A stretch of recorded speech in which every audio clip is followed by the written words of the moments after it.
खत्म हो गया आकाश का सियासी करियर। अर्श से फर्श पर लापटका मायावती ने। बीजेपी के खिलाफ जहरीली बयानबाजी करना आकाश आनंद को पड़ा भारी। मायावती ने आकाश के कतरे पर नेशनल कोऑर्डिनेटर के साथ ही उत्तराधिकार से भी किया बेदखल। किसी ने सच कहा है, रस्सी जल गई लेकिन बल नहीं गया। मायावती की आज भले ही वो राजनीतिक रसूख न रहा हो, लेकिन मायावती का रुतबा आज भी बरकरार है। मायावती की वो हनक आज भी बरकरार है।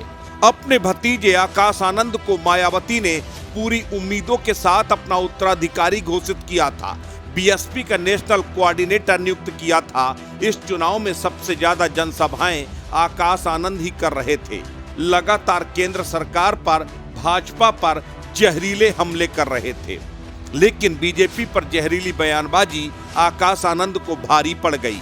एक झटके में मायावती ने आकाश आनंद को दिन में तारे दिखा दिए, आसमान से जमीन पर लापटका। ये वही मायावती है जिसे गुस्ताखी बर्दाश्त नहीं है, जिसकी शान में गुस्ताखी करने का मतलब है अपने करियर को हमेशा के लिए खत्म करना।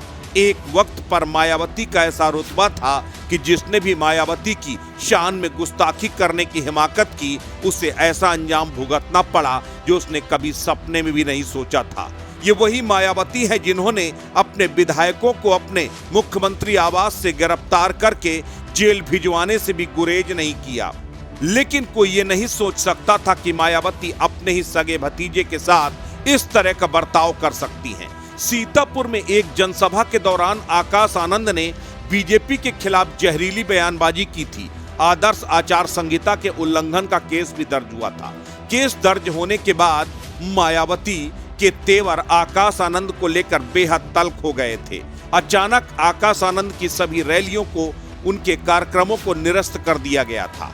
उसके बाद अचानक ये खबर आई कि अब आकाश आनंद को मायावती ने नेशनल कोऑर्डिनेटर के पद से मुक्त कर दिया। इतना ही नहीं, पूर्ण परिपक्वता तक आकाश आनंद को उत्तराधिकारी के पद से भी हटा दिया गया है। मायावती ने सीधे ये बड़ा एक्शन लेते हुए अपने भतीजे आकाश आनंद को पावरलेस कर दिया। आकाश आनंद परिपक्व होने तक बीएसपी सुप्रीमो मायावती के उत्तराधिकारी भी नहीं रहेंगे और राष्ट्रीय कोऑर्डिनेटर भी नहीं रहेंगे, जबकि आकाश आनंद के पिता आनंद कुमार पहले की ही तरह मिली जिम्मेदारियों को निभाते रहेंगे। लेकिन आकाश आनंद के खिलाफ मायावती की त्योरियां अब चढ़ गई हैं। इस बीच सबसे बड़ा सवाल ये है कि क्या केवल बयानबाजी से नाराज होकर मायावती ने आकाश आनंद को बाहर का रास्ता दिखाया है, या फिर वजह कुछ और है। बीएसपी के सोर्सेस बता रहे हैं कि आकाश आनंद ने बीजेपी को जिस तरह निशाने से लिया, उसके बाद अंदर खाने बसपा सुप्रीमो आकाश आनंद से नाराज थी। बीजेपी के खेमे से भी बसपा सुप्रीमो को अल्टीमेटम दे दिया गया था। यही वजह है कि मामला बिगड़ता देख मायावती ने अपने भतीजे को बाहर का रास्ता दिखा दिया। आकाश आनंद को बीएसपी में मायावती के बाद सबसे बड़ा रुतबा हासिल था।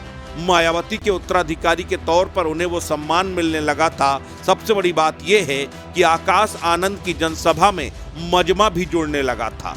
अचानक मायावती के एक्शन से पूरी बहुजन समाज पार्टी के कार्यकर्ता सख्ते में आ गए हैं। समझ में नहीं आ रहा कि आखिर आकाश आनंद का गुनाह क्या था। या भाजपा के खिलाफ मुंह खोलना आकाश के लिए गुनाह हो गया, या फिर जहरीली बयानबाजी की वजह से आकाश को बाहर का रास्ता दिखाया गया। कहा तो ये जा रहा है कि आकाश आनंद की भाजपा के खिलाफ बयानबाजी मायावती को रास नहीं आई, और सबसे बड़ी बात यह है कि मायावती अब बीजेपी के खिलाफ खुलकर दबाव में दिखाई दे रही हैं। सबसे बड़ा सवाल यह है कि आखिर आकाश आनंद का अब अगला कदम क्या होगा। क्या वो मायावती के खिलाफ बगावत करेंगे? क्या आकाश आनंद भी अब बसपा के उन तमाम कद्दावर नेताओं की तरह दूसरे राजनीतिक दलों का दामन थामेंगे? ये तो आकाश आनंद पर निर्भर करेगा। लेकिन अपने सबसे बुरे दौर से गुजर रही बहुजन समाज पार्टी की सुप्रीमो मायावती ने इस दौर में भी, जब उनके पास पार्टी को संभालने और चलाने के लिए चेहरों की कमी पड़ गई है, ऐसे वक्त में आकाश आनंद को बाहर का रास्ता दिखाकर मायावती ने एक बात तो साफ कर दिया कि रसूख रहा हो या ना रहा हो, लेकिन मायावती की हनक और तुनक मिजाजी अभी भी बरकरार है। अस्तित्व न्यूज के लिए ब्यूरो रिपोर्ट।